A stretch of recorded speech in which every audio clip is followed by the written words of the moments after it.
¿Qué tal, amigos? Bienvenidos a ADE Educativa, su punto de encuentro con la tecnología y la educación.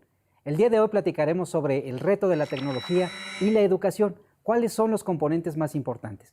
Para eso hemos invitado a una experta y sobre todo su gran trabajo que tiene en educación digital, Julieta Palma. Julieta, bienvenida. Muchísimas gracias, Germán. Un gusto a toda la audiencia. Gracias, Julieta. Amigos, para conocer toda la trayectoria de la doctora Julieta, vamos a ver esta breve semblanza. Julieta Palma Anda es licenciada en Ciencias de la Comunicación por el Tecnológico de Monterrey, Campus Ciudad de México, y cuenta con una maestría en Estudios Humanísticos con especialidad en Literatura Contemporánea y una maestría en Educación por la misma institución. Estudió la especialización en Conflictología en la Universitat Oberta de Catalunya, UOC, y el posgrado de e-learning en la misma universidad. Además, cursó estudios doctorales en España. Entre otros cargos, ha sido directora del campus virtual de la Escuela Bancaria y Comercial, directora de promoción internacional del Instituto Latinoamericano de la Comunicación Educativa, ILCE. También se desempeñó como directora general de la sede para Latinoamérica de la Universitat Oberta de Catalunya. Ha sido productora de televisión educativa y consultora en comunicación corporativa. Ha impartido clases de preparatoria, licenciatura y maestría en los rubros de comunicación corporativa y mercadotecnia. Actualmente es Country Manager y vicerrectora de Relaciones Institucionales de la Universidad Internacional de La Rioja en México. Como ven, la doctora Julieta Palma es experta y tiene una amplia trayectoria en temas educativos. Doctora, ¿nos podrías comentar qué es la UNIR? Sobre todo porque es una universidad internacional. Bueno, la Universidad Internacional de La Rioja, que son sus siglas, UNIR, la Universidad en Internet, surge hace 10 años y forma parte del grupo Proeduca.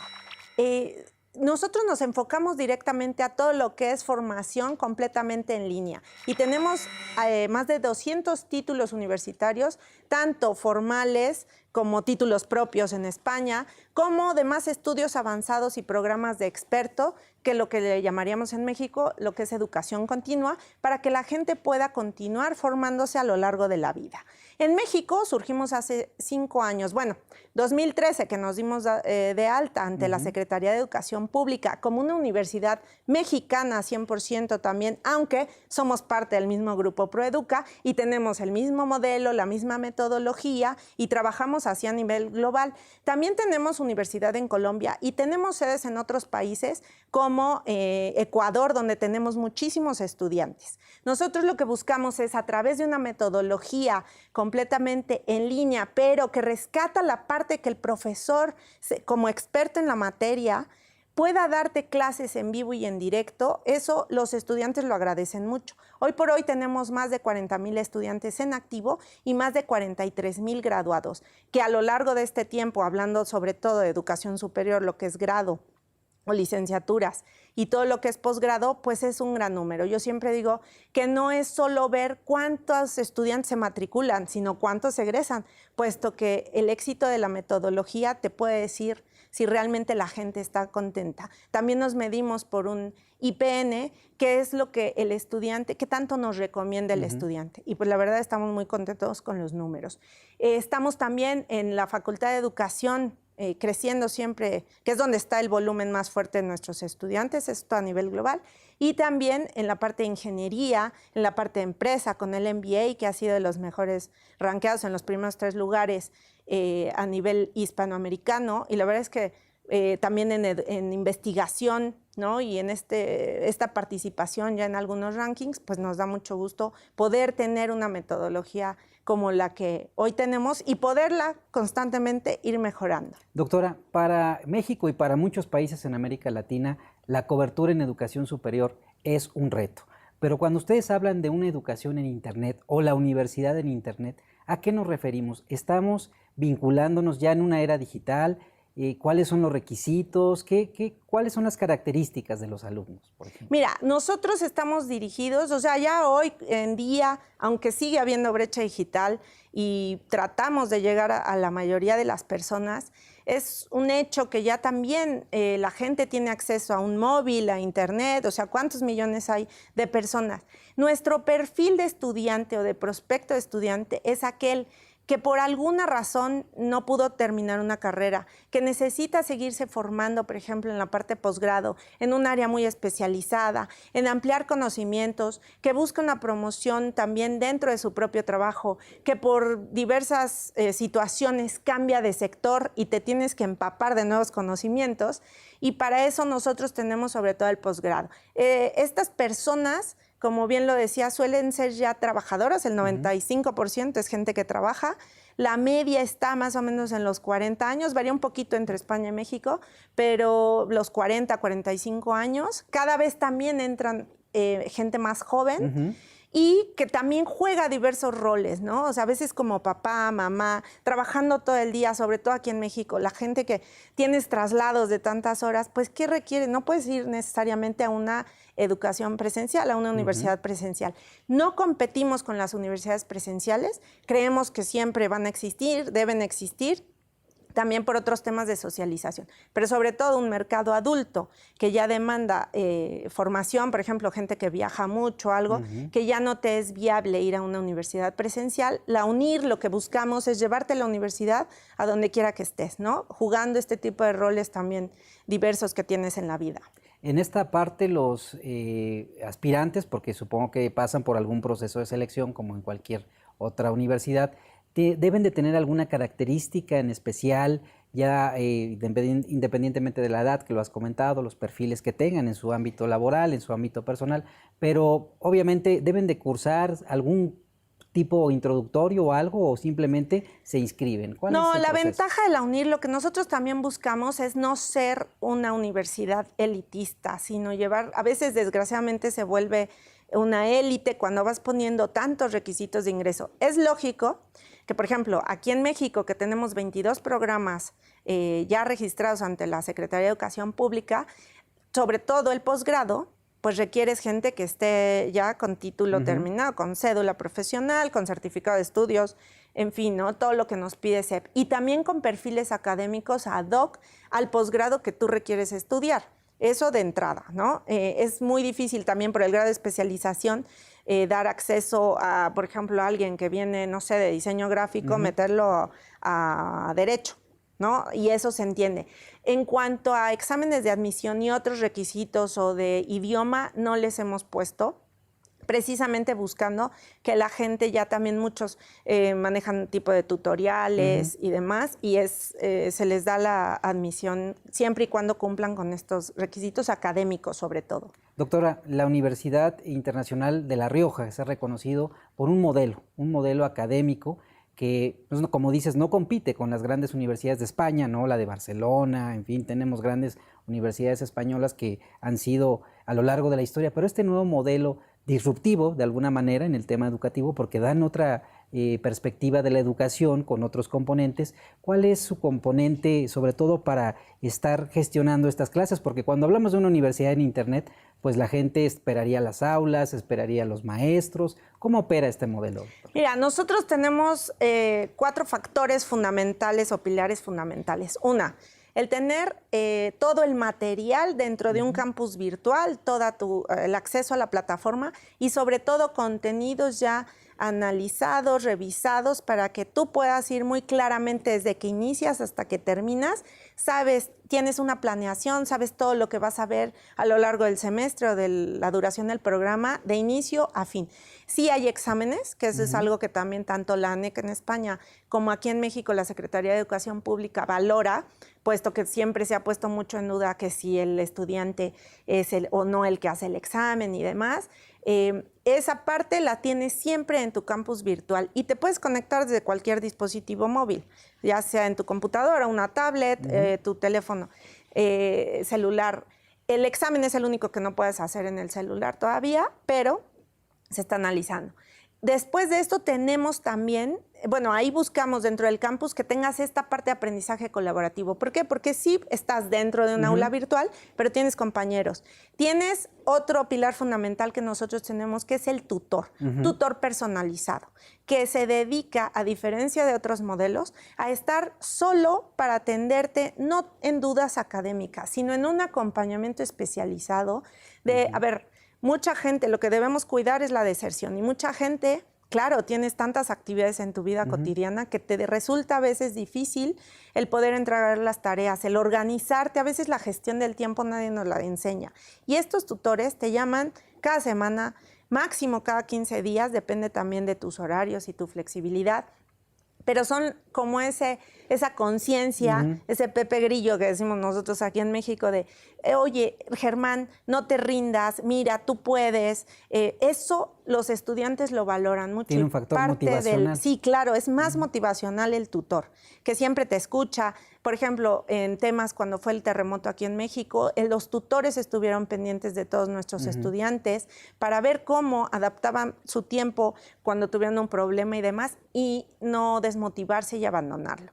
La parte del profesor, que es otro de los pilares, que se tiende a pensar que en un modelo en línea, entonces ya no tienes profesor y solo se te cargan PDFs, ¿no? Nosotros tenemos muchos recursos, ya sea por videos, actividades extras, foros, ¿no? Todo lo que tienes ya cargado en PDFs, depende también tu perfil. Y el profesor, que es otra de las figuras, que es el experto en la materia y que te da estas clases virtuales presenciales. Las puedes ver en vivo y en directo y participar a través de chat y de la plataforma y tienes interacción, o bien las puedes ver ya en grabado y en diferido. Pero siempre tienes ese contacto con el profesor. Y por último, pues toda la parte de lo que es los recursos, ¿no? Que tienes también extras en la plataforma y los exámenes, ¿no? La evaluación continuada que vas haciendo de las actividades y que culmina finalmente con un examen que, aunque no tiene el porcentaje mayor, obviamente, pues finalmente te examina. Y que eso, en principio, a la Secretaría de Educación Pública le gustó, porque aunque lo hagas en línea, tienes una interacción físicamente y visualmente con la computadora. Doctora, pues muy interesante el modelo de la universidad. Si te parece, vamos a un corte. Sí, gracias. Amigos, sigan en TV Educativa MX en Facebook, Twitter e Instagram. Regresamos.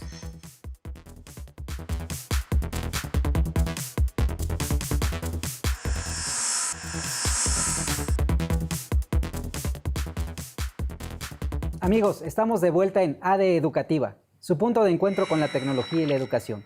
Recuerden que estamos platicando con la doctora Julieta Palma, que es la vicerrectora de Relaciones Interinstitucionales de la UNIR México.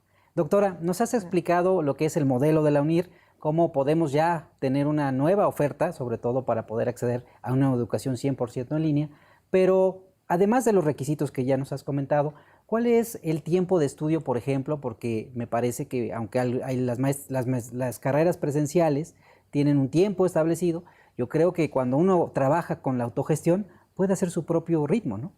Bueno, sí, aunque debes de planearlo de todas maneras.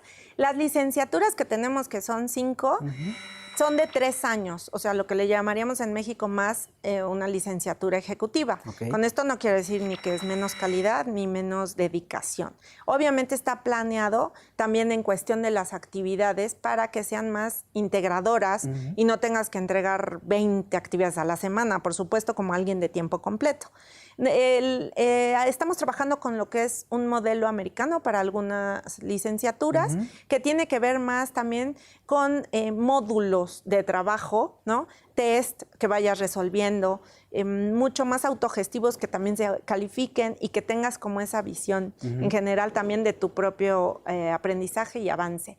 En la parte de las maestrías, las maestrías duran 18 meses, o sea, año y medio. Son 3 semestres, están agrupadas en semestres, las licenciaturas en cuatrimestres. Y en la maestría, si bien es cierto, también cuidamos la calidad académica. No es que sea fácil, no es que regalemos un título y digas, no voy a estudiar, pero de igual manera buscamos, depende también la disciplina, algunas son más modulares, aunque haces el semestre igual, y otras llevas las diversas materias o asignaturas al mismo tiempo. Lo que buscamos nuevamente es que tengas actividades que no se tengan que entregar necesariamente cada semana, ¿no? Ni las clases que sean todas 4 clases en un día, porque eso también a lo mejor no sería tan fácil de gestionar cuando eres una persona que trabaja. En función del diario, nosotros les recomendamos por lo menos, o sea, un par de horas para que no te atrases. ¿Por qué? Porque necesitas ir leyendo bastante material y, claro, ir planeando tus actividades o tus entregas. Siempre les decimos, claro que pueden entregar antes a los estudiantes, pero no dejarlo todo hasta el último. El tutor, por ejemplo, es el que te va mucho guiando en que no te atrases, en ir viendo las clases. No es obligatorio ver las clases presenciales virtuales, pero sí te dan sobre todo temas o casos o ejemplos, ¿no? Como el expertise que tiene el profesor y que te ayuda a complementar. También tenemos unas cápsulas que les llamamos, son más cápsulas, son clases magistrales, que te ayudan, ahí sí tenemos, mientras que los docentes son mexicanos todos, en las clases magistrales tenemos algunos expertos españoles, de los que son tops, para que puedas ir viendo en cápsulas de 10 minutos, destacar los puntos más importantes. Entonces, en esta parte nada es obligatorio, excepto las actividades y los foros, pero la idea es sobre todo que tú vayas planeando muy bien día a día y que no dejes todo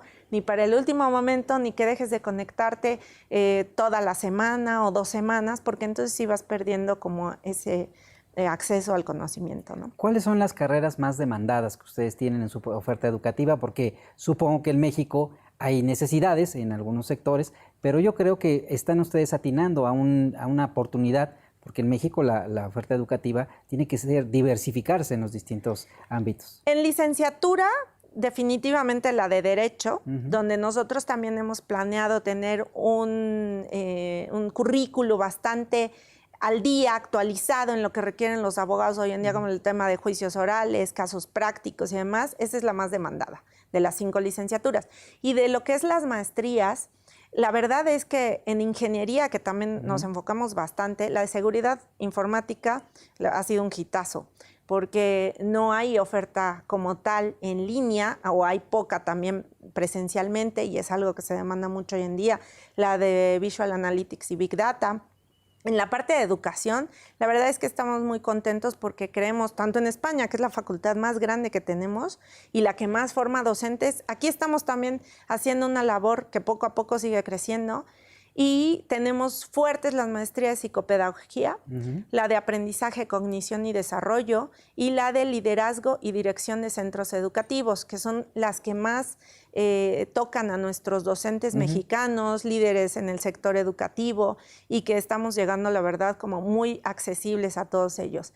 Y en la parte de empresa, pues el MBA sin duda, con diversas especialidades, la parte también de neuromarketing, que es una maestría muy nueva, muy moderna y muy ad hoc a lo que hoy se requiere, y que no hacemos los programas solo por una moda, sobre todo una moda, sino una demanda real del mercado, y de donde vemos que hay pertinencia en abrir nuevos programas. Entonces, básicamente esos son como los programas que más tenemos estudiantes, o los más demandados actualmente. Es lógico que tienen su curva, ¿no? Pero en esta parte, doctora, hay un factor fundamental.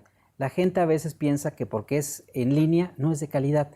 ¿Cuáles son sus parámetros de ustedes para en verdad demostrar que esto es calidad? Porque además a nivel latinoamericano hay muchas universidades que ya están transitando a esta modalidad virtual, otros lo llaman blended, ya utilizan este aprendizaje con el componente de la industria 4.0 que está hoy en día, y que ustedes atinan de manera acertada a todas estas nuevas profesiones, porque a veces las universidades, por ejemplo, las públicas, tardan hasta 5 años en cambiar un programa, cuando ustedes tienen un nivel de adaptabilidad todavía mayor.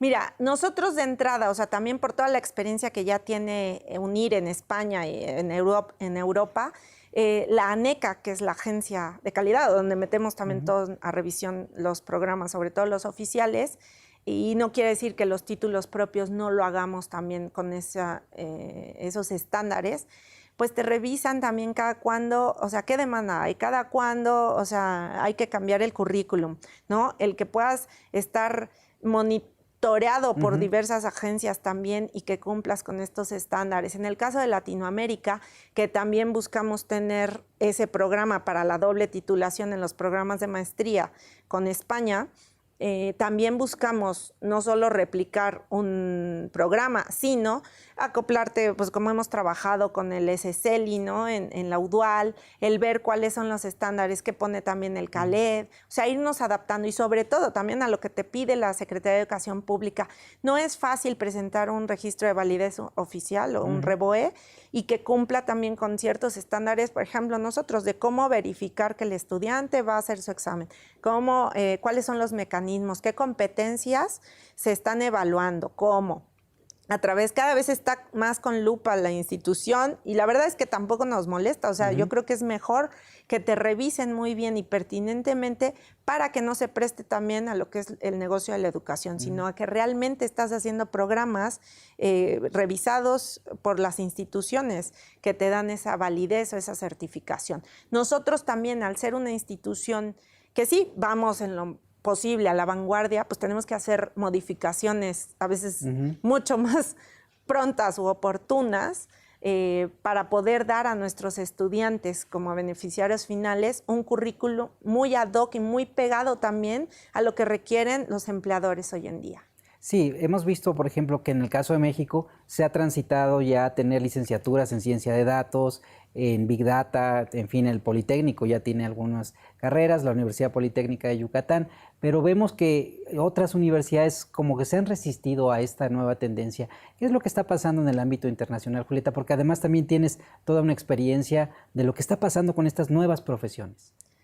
Bueno, con estas nuevas profesiones en general, yo creo que también, desgraciadamente, hay universidades que se han quedado, instituciones de educación superior, que se han quedado un poco en el rezago por no hacer modificaciones a sus planes de estudio. Yo creo que es muy importante trabajar siempre con las 4 hélices, o sea, la educación no solo viene del Estado, la educación no solo viene de las instituciones, sino también de la sociedad, ¿no? Que es una parte muy importante.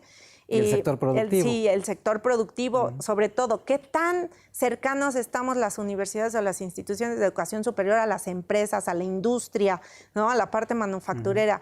Creo que en muchas ocasiones se han sacado programas que no iban ad hoc a lo que requiere incluso no solo cada país, sino cada región. No es lo mismo lo que requiere el norte de nuestro país, el centro, que el sur, ¿no? Entonces, yo creo que en eso nos ha faltado trabajar muy de la mano, también la parte de instituciones públicas con instituciones privadas, para realmente llevar una educación inclusiva, una educación de calidad, una educación pertinente a quien realmente lo requiere. Entonces, para mí, gusto siempre es trabajar de la mano con todo el sector. Hay gente que nos dice, están muy ligados a la empresa. Bueno, precisamente porque hay que conocer qué es lo que requieren los empleadores hoy en día, qué tipo de habilidades y de conocimientos, para que transversalmente en nuestro currículum también estén en todos nuestros programas. Ahora, ha habido también un gran dilema para las universidades, sobre todo porque hay empresas que han decidido no contratar gente con título, el caso de Google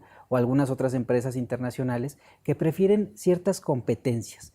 O sea, ir trabajando hacia las competencias. ¿Qué opinas de esto? Pues para mí yo creo que está muy bien, porque es cierto, también, sobre todo en Latinoamérica, se ha ido mucho con la idea de la titulitis, ¿no? O sea, que persigo un papel y muchos títulos para que se me reconozca. Sí, ha sucedido y eran etapas pasadas. Hoy en día, yo creo que hay que analizar las generaciones que vienen y como instituciones de educación superior, ¿qué podemos hacer para enfrentar estos nuevos retos? Yo creo que por eso hablo de la educación continua.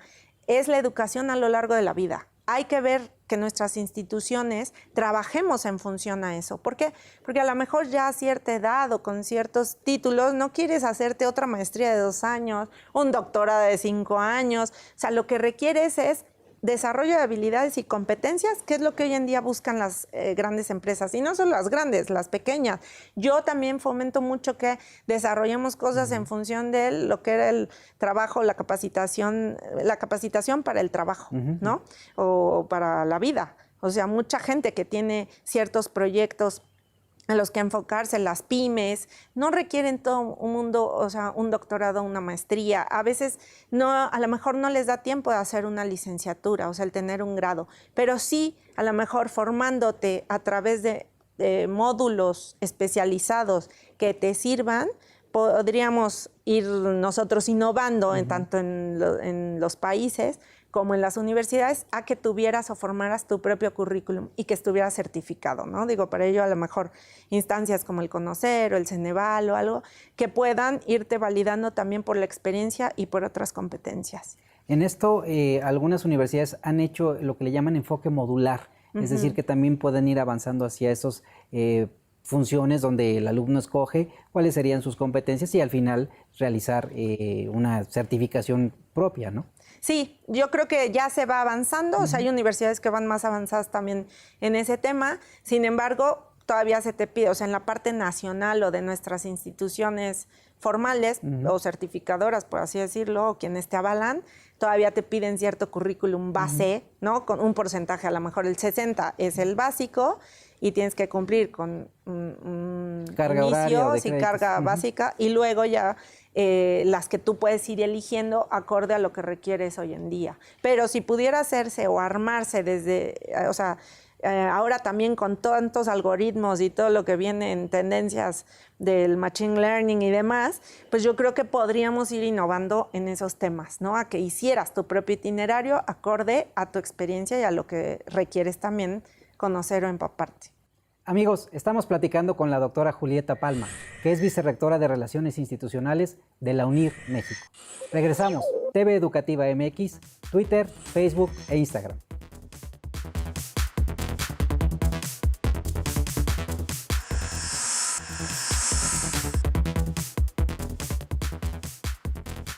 ¿Qué tal, amigos? Estamos de vuelta en ADE Educativa, su punto de encuentro con la tecnología y la educación. Recuerden que estamos platicando con la doctora Julieta Palma, que es vicerrectora de la UNIR México. Doctora, ya nos has platicado el modelo de la UNIR, sus alcances, cuál es la oferta educativa y además tienes una gran experiencia también en todo lo que es política educativa, has trabajado en proyectos de mucha importancia para México y tu visión internacional también me permite hacerte algunos cuestionamientos o algunas conversaciones, sobre todo con una agenda digital educativa. En México han existido esfuerzos por hacer de las TICs un componente central de los docentes y del sistema educativo. A lo largo de estos años ha habido muchos programas, proyectos, desde Red Escolar, que fue uno de los principales proyectos pioneros en el ámbito de la educación y sobre todo la computación. Y este arribo del Internet pues permitió que proyectos como Enciclomedia, Habilidades Digitales para Todos y Aprende 1.0 y 2.0 sean como los cimientos para empezar con una agenda digital educativa que ya está en el marco regulatorio. ¿Cuál es tu perspectiva de este alcance que tiene una agenda digital educativa? Bueno, antes que nada, yo creo que algo que hay que resaltar es que ya la agenda digital educativa esté dentro de todo lo que es la Ley General de Educación. O sea, antes estaban como separadas y que ya se tenga en cuenta, ¿no?, todo lo que implica la agenda, que hay cantidad de puntos que la verdad valen mucho la pena. Me parece que es un gran salto en esta época y que ya meritaba, ¿no?, en nuestro país. El poder enfocarnos también nuevamente a ver cómo rescatamos, cómo formamos a todos los docentes, el rescatar todo el material que hay, que eso también me parece algo súper importante. O sea, ¿cuántos proyectos se han hecho a lo largo de tantos años? Ya unas 3 décadas por lo menos, en el trabajo de lo que es la transición entre lo que era pues televisión y lo digital. Yo creo que se han hecho muy buenos esfuerzos, programas como hablábamos, el de telesecundaria, o sea, que sigue llegando a la gente que realmente lo necesita.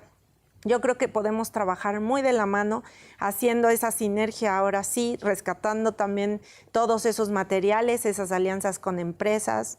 Yo creo que es una época donde debemos todos verlo como positivo y potenciarlo desde nuestras trincheras, por así decirlo, desde nuestras instituciones y ver cómo nos sumamos a este gran esfuerzo. Doctora, uno de los componentes centrales de esta agenda digital educativa es la formación docente.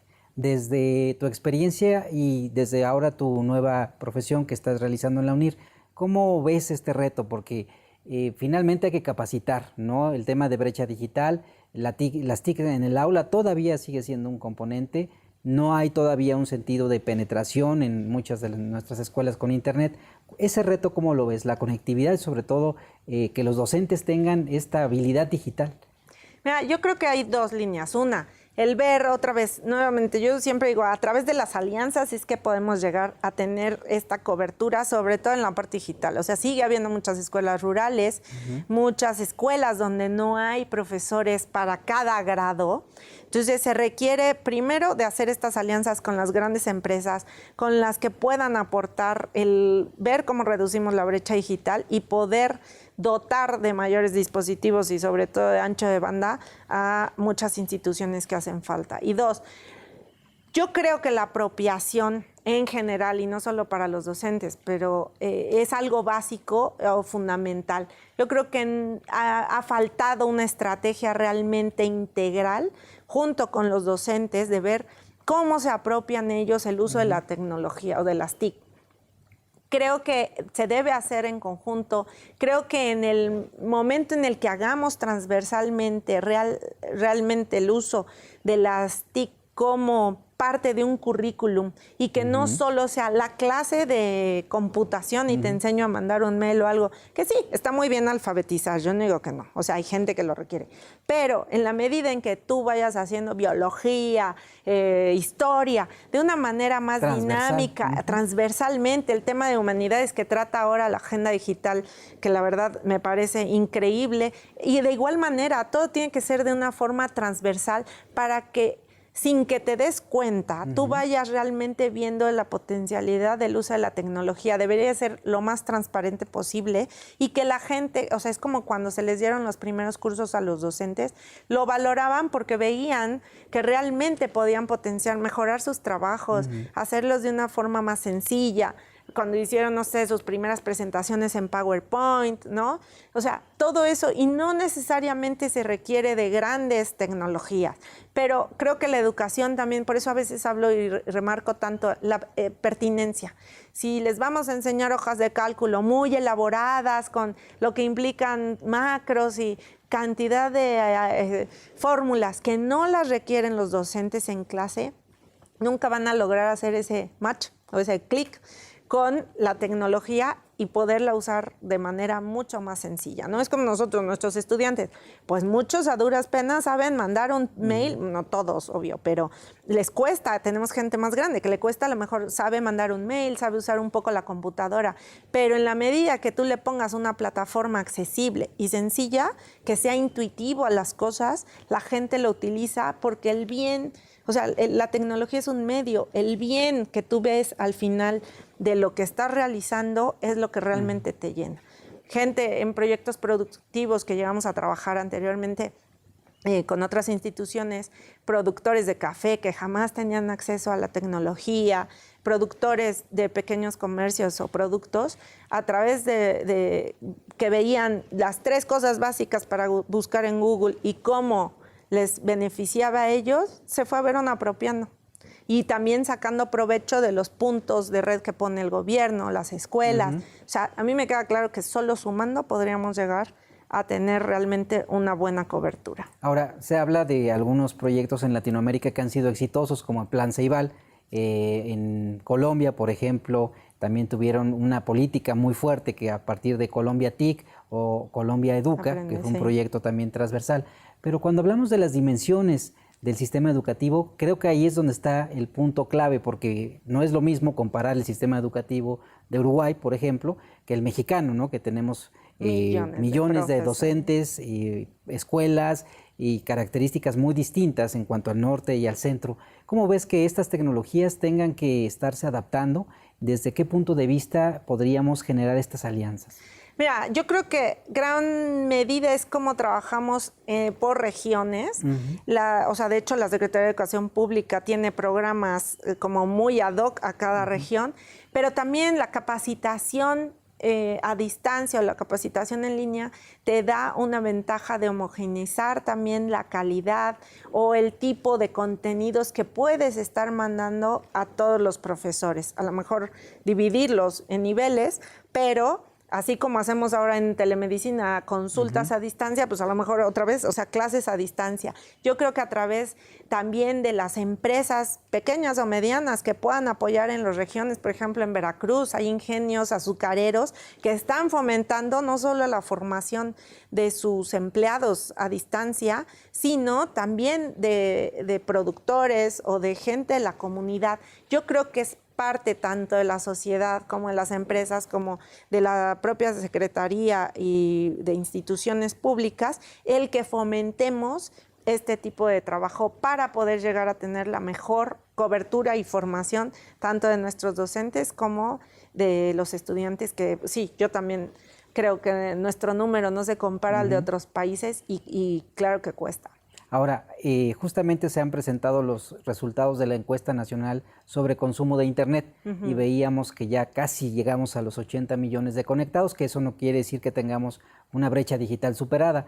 Y uno de los puntos de esta encuesta es que la tercera o cuarta posición la gente la usa para educarse, ¿no? Primero, ante todo, pues divertirse y el ocio. ¿Cómo lo hacemos para que la gente tenga presente que el Internet es un arma muy poderosa también para poder llevar educación? Yo creo que primero también todas las instituciones que estamos de este lado, o sea, ya sea gobierno, universidades y demás, ¿qué contenidos estoy sacando, no? ¿Cómo voy a adaptar todos los contenidos que tenemos? ¿Cómo llego a esa gente? Desgraciadamente, a veces todos nuestros contenidos, o sea, están para computadora cuando la gente no lo tiene. Hoy en día lo que más usan es el celular y por eso el índice o el número de los 80 millones conectados tiene que ver sobre todo con el uso de datos, pero desde un teléfono, un smartphone, que deberíamos todos de aprovechar y ver cómo adaptas tus contenidos que sean pertinentes. No les vas a poner clases de 2 horas, por ejemplo, si los vas a ver en una pequeña pantalla, ¿no? No todo el mundo tampoco tiene el mejor smartphone. Yo creo que desde ahí tenemos que empezar a cambiar el chip para ver cómo nos adaptamos, qué tipo de contenidos les voy a dar, cápsulas o en general, tanto para niños, jóvenes, padres de familia, profesores, o sea, personas que además se la pasan trabajando. O sea, yo no puedo saturarlos con contenidos tan largos que no puedas ver o cosas difíciles que no se puedan trabajar en el móvil. Por eso yo digo, trabajar desde nuestras instituciones todos en ver cómo les adaptamos y cómo les llevamos bueno, si no es la universidad, la educación hasta sus celulares, que es desde donde se conectan, haciéndolo atractivo. O sea, ¿qué es lo que le gusta a la gente? Muchos se conectan, aunque sea clases de matemáticas, a YouTube, pero porque el profesor era sumamente didáctico, espontáneo, normal, natural, no una clase aburrida, o sea, digo, con todo respeto, pero a veces lo pequeño, como dicen, hasta la elegancia, lo menos es más, ¿no? Tratar de ser como mucho más sencillos, más accesibles y en pequeñas dosis. Pero digo, eso es algo que deberíamos de trabajar todos en conjunto para poder hacerlo, entre comillas, yo diría, hasta más divertido. Ahora, en esta parte creo que das en un punto central, que es el contenido. En estos años de política educativa con el tema tecnológico, la misma OCDE recomendó que no bastaba simplemente equipar un alumno por una computadora, una tablet, sino que el punto central era el contenido.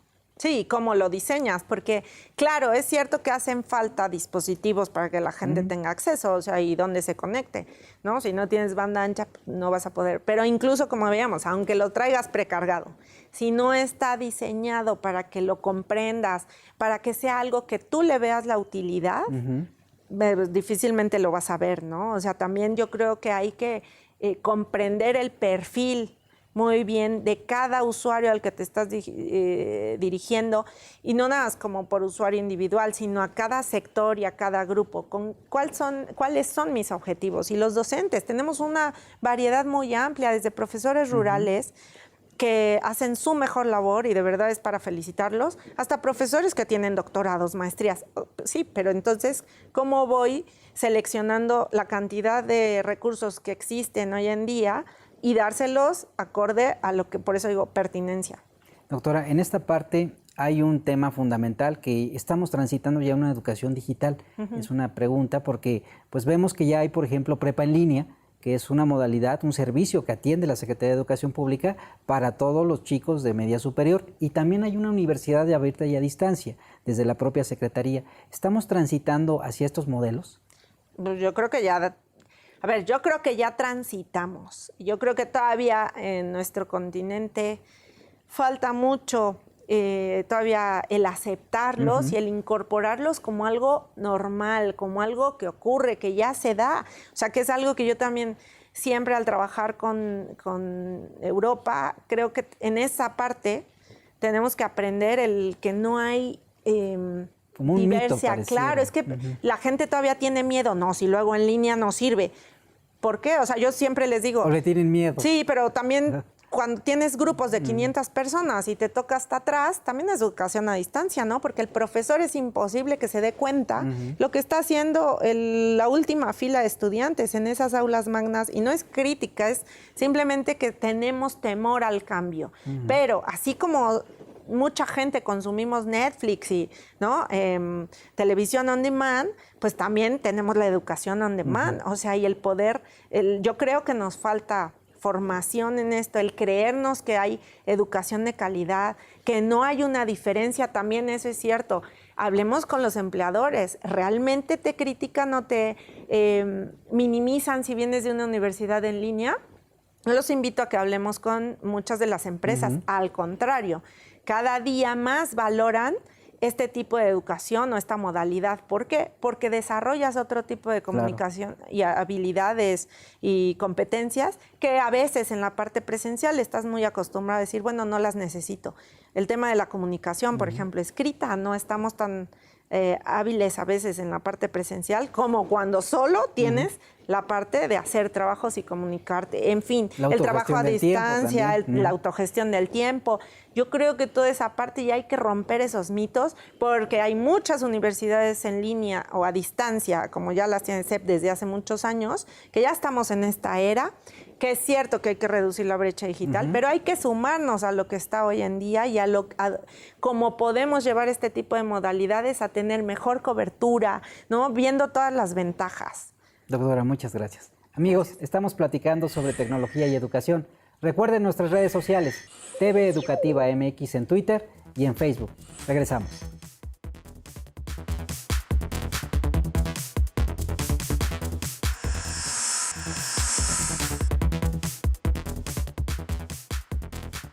¿Qué tal, amigos? Estamos de vuelta en AD Educativa. Julieta, nos has comentado toda la experiencia en la UNIR y además lo que has visto desde el punto de vista de tu experiencia con la Agenda Digital Educativa. En esto hay ya nuevas tendencias que vienen a ser y que además la UNIR también está atendiendo a esta educación 4.0, que vincula prácticamente a un nuevo sector industrial, que es una economía digital.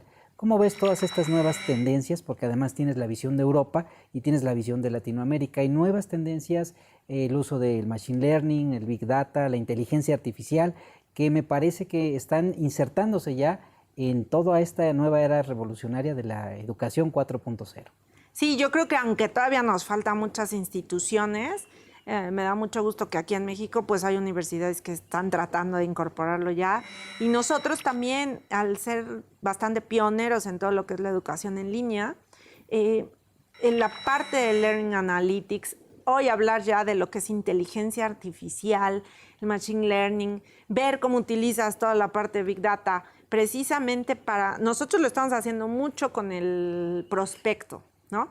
Yo creo que es todo un gran reto y que sin duda la educación superior no puede quedarse fuera. Las empresas, las grandes empresas, lo están haciendo, ¿no? Para conocer ya a detalle el perfil del consumidor, cuál es tu itinerario en Internet, qué navegas, qué clicas, cómo te aparece todo. La parte de publicidad está, yo creo que al día en todos estos temas, ¿no? Los algoritmos como Facebook, en fin. Pero para educación superior no deberíamos quedarnos atrás. Yo creo que ya con todo el tema de inteligencia artificial tú puedes trabajar, o sea, y aunque suene futurista, hablábamos que era futurista estudiar en Internet y no lo es una realidad. Y no por nada tenemos más de 43,000 graduados y otras universidades también muchos más.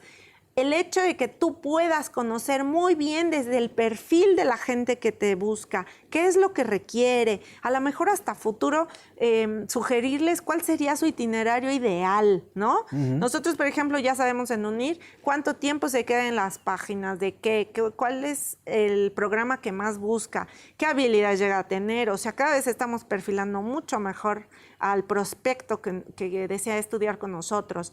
Y más adelante también, imagínate que lo que hablábamos de los itinerarios, que ya con todo el algoritmo del machine learning y todo esto, pudieras tú saber bien cómo hacer tu itinerario. O sea, yo creo que esta parte de que las máquinas aprenden y que te pueden ayudar, gestionar, resolver problemas complejos, para la educación superior sería una maravilla, y en general yo creo que puede ayudar mucho para la formación de los docentes, para identificar la diversidad que tenemos en las personas en sí, en tantos perfiles. E imagínate que te fuera sugiriendo de una base tan grande de datos que existe, el que te dijera, pues a ti, Germán, te tocaría ver este video, aquel, porque tú aprendes mejor así. Un aprendizaje personalizado. Sí, mucho más personalizado. Yo creo que hay que explotarlo, no hay que descartarlo, y así como lo están haciendo otros sectores, para la educación en general sería una maravilla.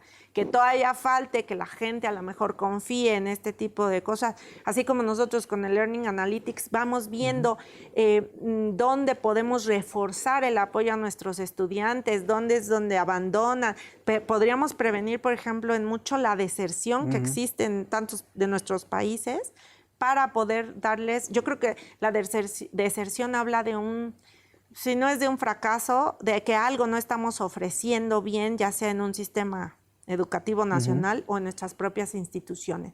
Yo lo vería esto como una maravilla, el podernos insertar ya en esta cuarta revolución. Justamente el año pasado en Beijing, China, se reunieron los ministros y representantes que participan en la UNESCO para hacer esta declaración de Inchón, que prácticamente buscaba que la inteligencia artificial tiene un alto potencial para incorporarlos a los temas de política pública, de gestión, también todo lo que tiene que ver con la analítica, pero recomendaban algo los ministros, que no perdamos de vista que la inteligencia artificial tiene un valor social, ¿no? Y que esta inteligencia no va a desplazar alguna otra inteligencia, sino más bien puede apoyarnos.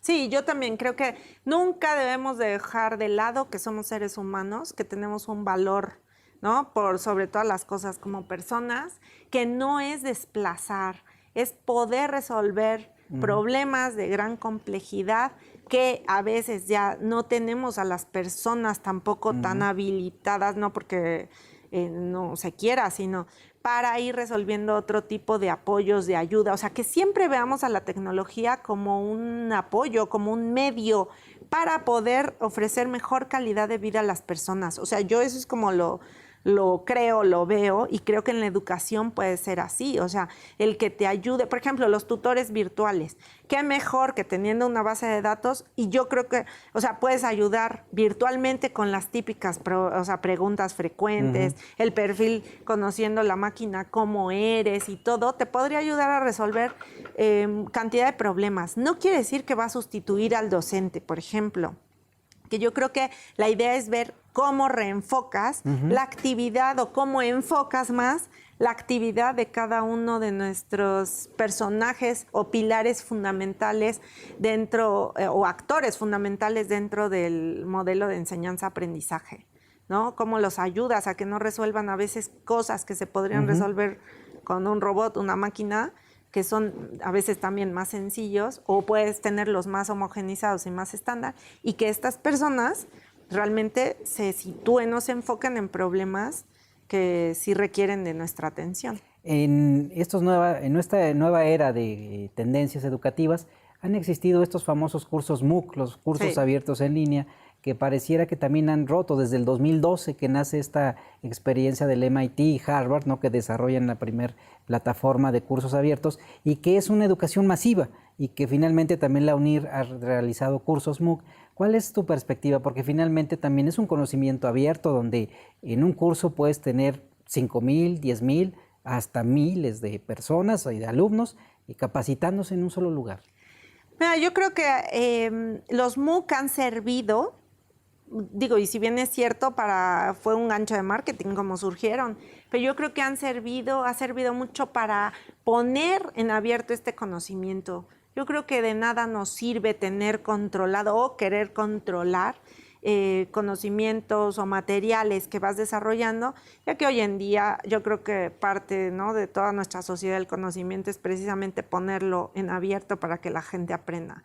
Estos MOOC, precisamente con la plataforma de México X, lanzamos MOOCs pequeñitos de pocas horas, que gente que tampoco requiere una maestría, sino ver cómo utiliza en sus aulas, que fue donde nosotros nos enfocamos a la formación docente, resolver problemas pequeños, ¿no? Hacerlo a distancia, que rompan, precisamente también nosotros buscábamos en eso, que buscaran romper ese miedo al uso de la tecnología, a estudiar algo en línea, porque mucha gente dice, no, ¿cómo? Yo creo que te ayuda mucho para ver que la institución sea de calidad, qué tipo de conocimiento, bueno, te están ofreciendo, si te sirvió o no en poco o en corto plazo.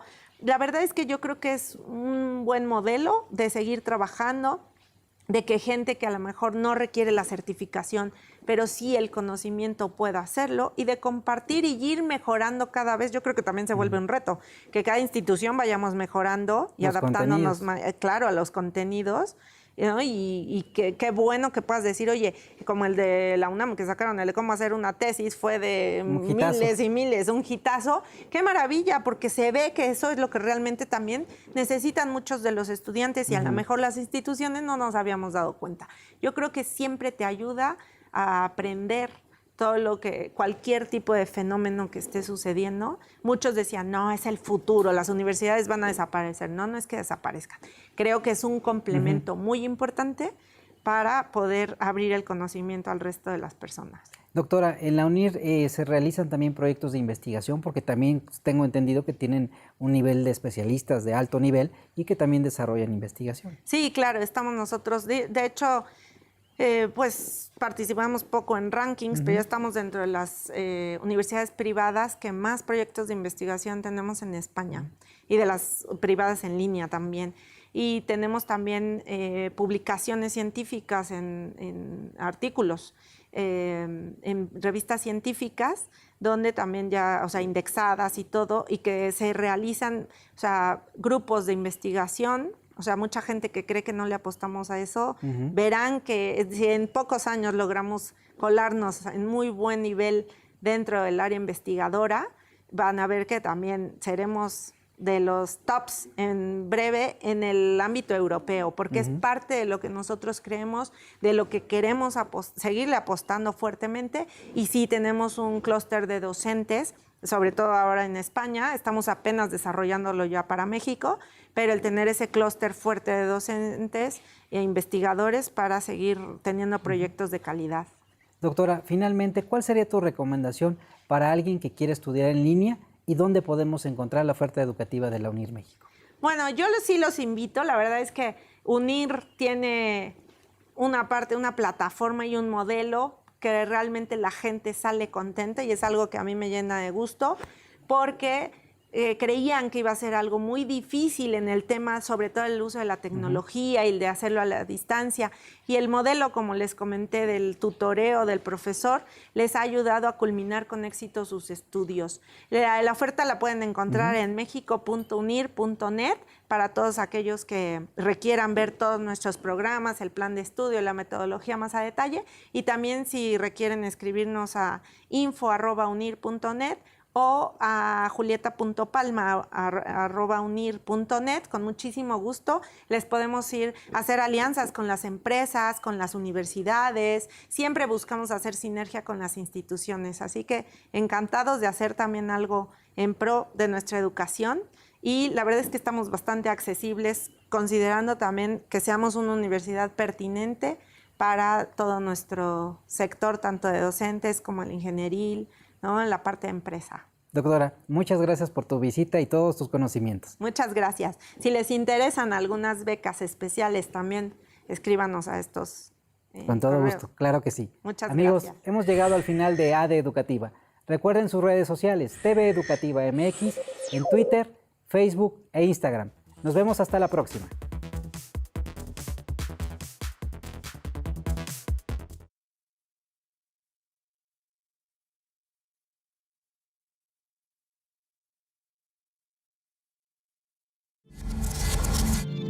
Televisión educativa.